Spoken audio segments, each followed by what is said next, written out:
Добре, втора част. Така, затворил съм всичко, което е излишно и ще направим едно ново приложение, след като ви показах първото. Ще отидем в старт, ще отидем в Toolbook Instructor, ще стартираме и ще изберем Blank Native Toolbook Book. Окей. Отваря ни се средата. Преди всичко останало, ще отидем ето тук на A и ще избереме шрифта, който ще бъде по подразбиране. Намираме си някакъв шрифт. Аз използвам Arial. Задължително обаче тук трябва да има това Kir. Да не кажа другата дума, защото няма да е готино. И вие може да използвате нещо друго, няма значение, но използвам най-горния, за да мога най-лесно да стигам до него, когато се наложи, когато шрифта не е по подразбиране. Трябва ръчно да намерите това, с което искате да работите. Сега тук защото ми е интересно просто, ще избера този. Да. И го затваряте и всичко е запазено. Ето. Мога да ви покажа пак, ето всичко е запазено. Няма Save, няма OK, няма нищо. Второто нещо, което ще видим е в Object Properties for Book.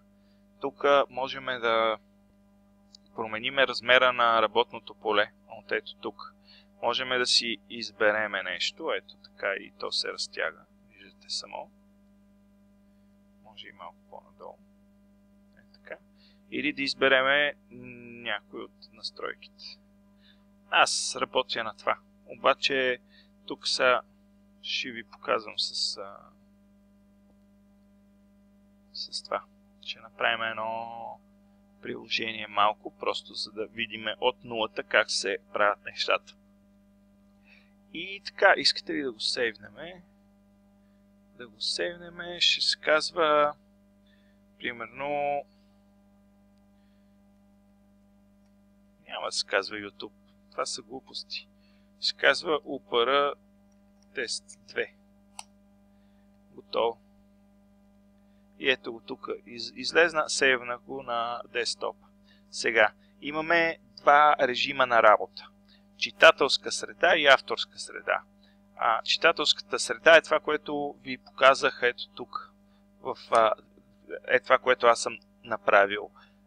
Това е само това, което ще вижда потребителя после.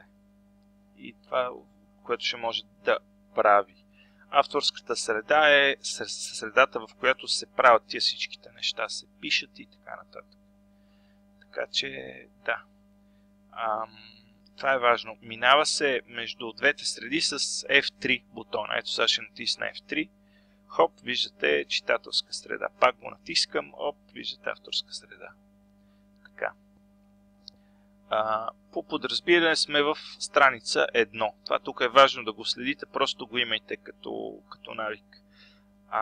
С десен бутон някъде върху празно пространство, не трябва да е върху обект, виждаме някакви неща за страницата. Имаме бутон Background, като го натиснем, отиваме в Background.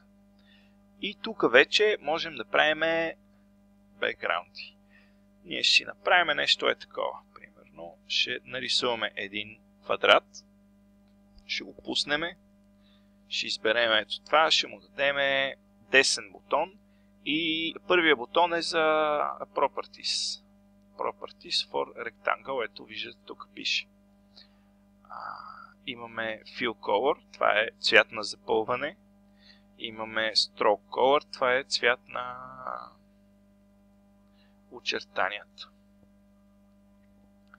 И го хиксваме. Тук можем да си го разтеглим малко и да го сложим, примерно, най-горе. Това да е част от фона, е така. Горе-долу хубаво. Сега натискам Ctrl и C, натискам Ctrl и V и взимам второто за долната част.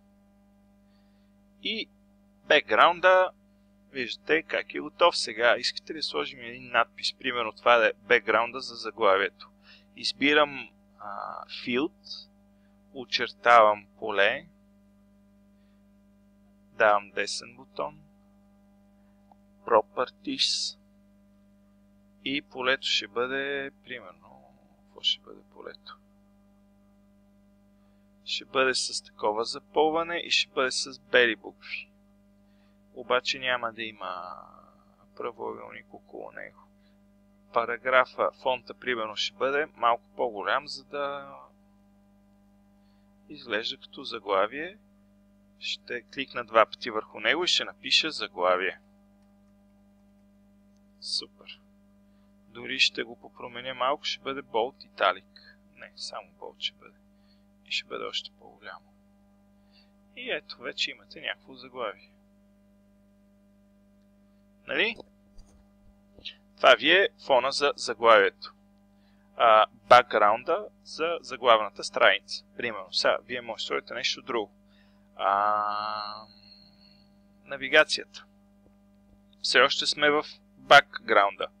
Сега ще ви покажа. Принципно бутоните се правят от ето тук. Имаме различни видове бутони.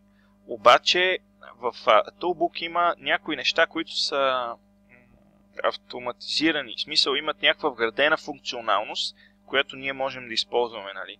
Проблема с това ще ви го опиша малко по-нататък, но за сега можем да отидем в Navigation Object, ето тук в това меню, и да избереме примерно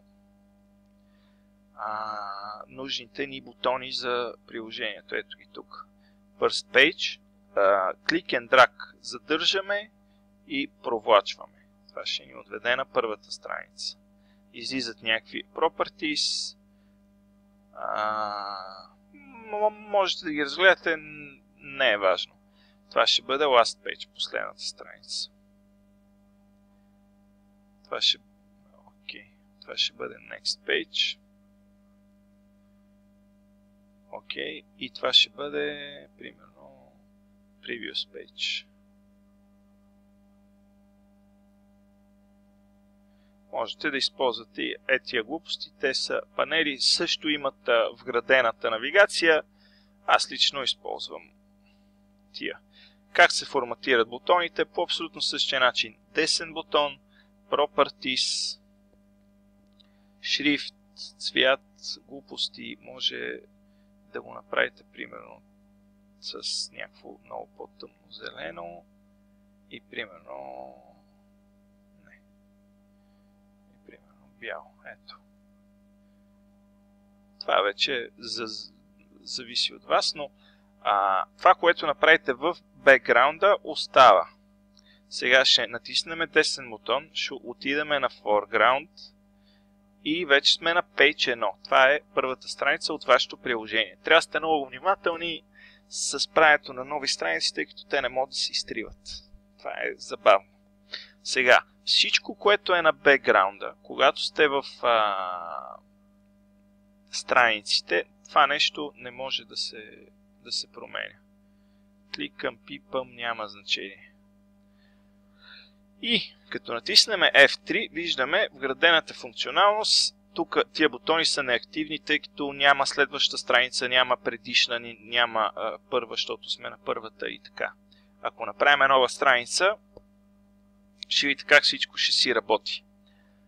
До тук не изглежда толкова зле, нали, но само изчакайте да видите колко глупо остава. Така, и сега, примерно, ще напишем заглавие, избираме Field. Тук, ако е заглавието, може да изберем някаква картинка, примерно. Айде, да видим как се избира картинка. Placeholder Object. Това е за графики, които ще ги използвате няколко пъти. Или това е просто за графики. Отново Click and Drag, задържате, провлачвате и ви се отваря директно менюто. Аз съм на десктопа, защото тук съм ги плякал, иначе навигирате по този старовремски начин.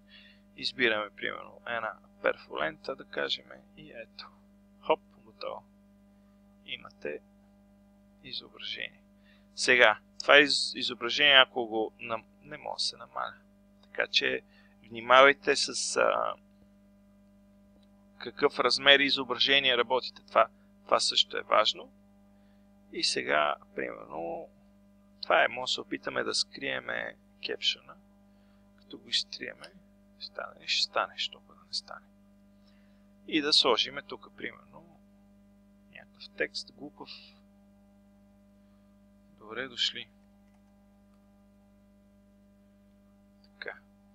Десен бутон натискам. Отново. Ето това ще го правите до втръсване. Параграф да е в центъра. Да няма, примерно, очертания. Да бъде някакъв по-хубав цвят. И да бъде малко по-голямо. Голям, приветлив надпис. Това може да ви е за главната страница. Така. Стига толкова. 10 минути говорих, олеле мале. Но, виждате как се прави за главна страница. След малко, т.е. в следващото видео, в следващата част ще продължиме с втора страница, тестове, нови бакграунди и така нататък.